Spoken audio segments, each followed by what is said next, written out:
Priyanka home কিচেনে সকলকে স্বাগত জানাই। তো আজ আমি চলে এসেছি একটা দারুণ টেস্টি রেসিপি নিয়ে। তো আজ আমি নিয়েছি এখানে আমলকি। তো এই আমলকি দিয়ে আজ আমি বানাবো চ্যবনপ্রাশ, যেটা আমরা সবসময় মার্কেট থেকে কিনে খাই, সেটাই আজ আমি বাড়িতে বানিয়ে দেখাবো। তো এই জন্য এখানে আমি নিয়েছি আধা কিলো আমলকি। তো প্রথমে আমলকিগুলো আমি ভালো করে সিদ্ধ করে নেব।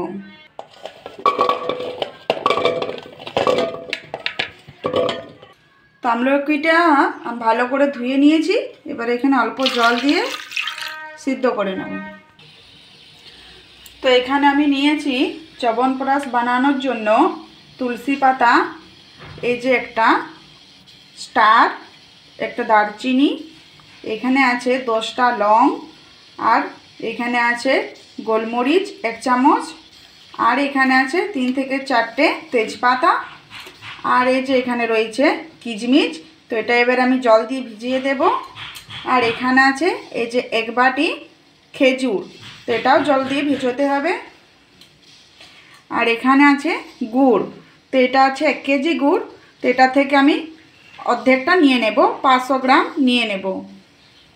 তো আমলাটা যতটা পরিমাণে নেবে সম পরিমাণে গুড় নিতে হবে। তো খেজুরটা এখানে আমি একটু গরম জলে এইভাবে ফুটিয়ে নিচ্ছি, তাহলে এটা খুব ভালো বাটা যাবে। তোমরা চাইলে এটা রাতে ভিজিয়ে রেখে দিতে পারো। তো এখানে কিশমিশটা আমি গরম জল দিয়ে ভিজিয়ে রেখেছি, তাহলে কি এটা তাড়াতাড়ি ভিজে যাবে। তো এখানে যে আমি গোটা গরম মশলাগুলো নিয়েছি, এগুলো কিন্তু আমি শুকনো অবস্থায় গুঁড়ো করে নেব। তো এই যে দেখো আমলাগুলো খুব ভালো সিদ্ধ হয়ে গেছে। তো এগুলো আমি প্রেসার কুকারে 2টা সিটি দিয়ে দিয়েছি। তো এবারে যে আমলার ভিতরে যে বীজটা আছে, এটা কিন্তু আমি এভাবে ফেলে দেব। তো এভাবে সব আমলাগুলোর বীজ আমি ছাড়িয়ে নেব।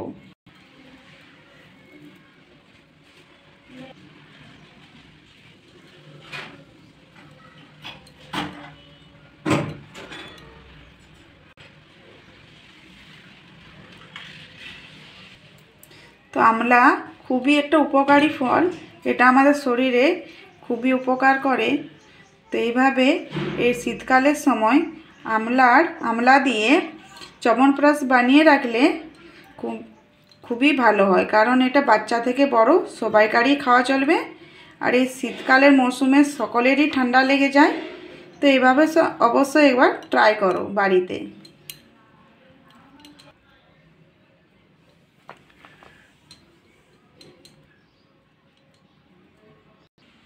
তো এই যে দেখো সব বীজগুলো আমি ছাড়িয়ে নিয়েছি, তো এগুলো আমি ফেলে দেব। তো এই যে দেখো এবার এগুলো আমি মিক্সিতে খুব ভালো করে বেটে নেব। তো এখানে খেজুর, কিশমিশ আর তুলসী পাতা খুব ভালো করে আমি বেটে নিয়েছি। তো এই যে দেখো আমলাটা খুব ভালো করে আমি বেটে নিয়েছি। এবারে এই যে এই ছাঁকনিটা দিয়ে ভালো করে ছেঁকে নেব।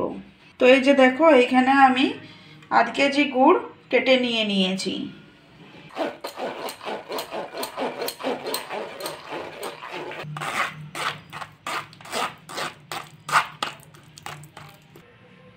তো আমলকিটা আমি খুব ভালো করে ছেঁকে নিয়েছি। এবারে আমি ওই যে তুলসী পাতা, কিশমিশ, খেজুর ওটা বেটে রেখেছি, এটাও কিন্তু আমি ছাঁকনি দিয়ে ভালো করে ছেঁকে নেব। তো কড়াই গরম হয়ে গেছে, এবারে এখানে দিয়ে দেব আমি 2 চামচ ঘি। কড়াইতে দিয়ে দেব গুড়।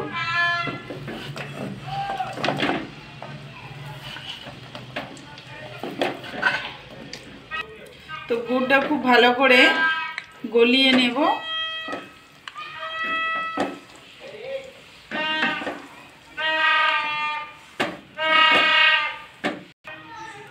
তো এই যে দেখো গুড়টা গলে গেছে, এবার এখানে আমি আমলকিটা দিয়ে দেব।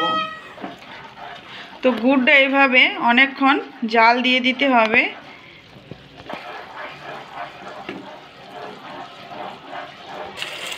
তো এবারে আমলকিটা দিয়ে দেব। আমলকিটা দিয়ে খুব ভালো করে এটা মিশাতে হবে।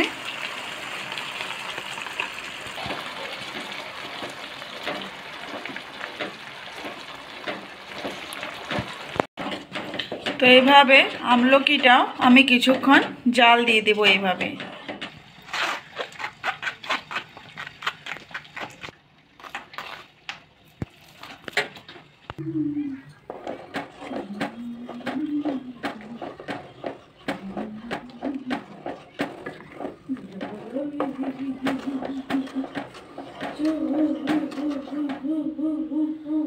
তো এই যে দেখো কালারটা একদম চেঞ্জ হয়ে গেছে। এবার ওই যে তুলসী পাতা আর খেজুর আর কিচমিচটা বেটে রেখেছি সেটা এবারে দিয়ে দেবো। তো এখানে যে গুঁড়ো মশলাটা আমি করে রেখেছিলাম সেটা এবারে দিয়ে দিয়েছি। তো দেখতেই পাচ্ছ এটা কালারটা অনেকটাই চেঞ্জ হয়ে গেছে। তো এটা একদম আঁচটা কম করে ধীরে ধীরে এইভাবে নাড়তে হবে। তো এটা একদম নেড়ে নেড়ে শুকিয়ে নিতে হবে, তারপরে এটা কিন্তু তৈরি হয়ে যাবে। তো এই কাজটা একটু সময় নিয়ে করতে হবে, তাহলে কিন্তু পারফেক্ট তৈরি হবে চ্যবনপ্রাশ। আর এটা খেতে কিন্তু খুবই টেস্টি হয়, আর এটা কিন্তু হেলদি। তো এই যে দেখো পুরো কালারটা একদম চেঞ্জ হয়ে গেছে, আর এই যে মিশ্রণটা কড়াই থেকে উঠে আসছে। তো এই যে দেখতেই পাচ্ছ কড়াই থেকে এটা ছেড়ে আসছে। তো এটা আমার হয়ে গেছে, এবার এটা নামিয়ে নেব আমি। তো এই যে দেখো এই চ্যবনপ্রাশটা আমার ঠান্ডা হয়ে গেছে। এবারে এটা আমি কাচের জারে সংরক্ষণ করে রেখে দেব। তো আজকের এই রেসিপিটা তোমাদের কেমন লাগলো তো অবশ্যই আমাকে কমেন্ট করে জানাবে। তো এই যে আমি আজ চ্যবনপ্রাশটা বানালাম, এটা কিন্তু একদম ন্যাচারাল পদ্ধতিতে। এটা কিন্তু টেস্টিও আর হেলদিও। তো এটা পরিবারের সকলকেই খাওয়াতে পারো, বাচ্চাদের বড়দের। তো নমস্কার, ভালো থাকবে, সুস্থ থাকবে। আবার আসছি একটা নতুন রেসিপি নিয়ে।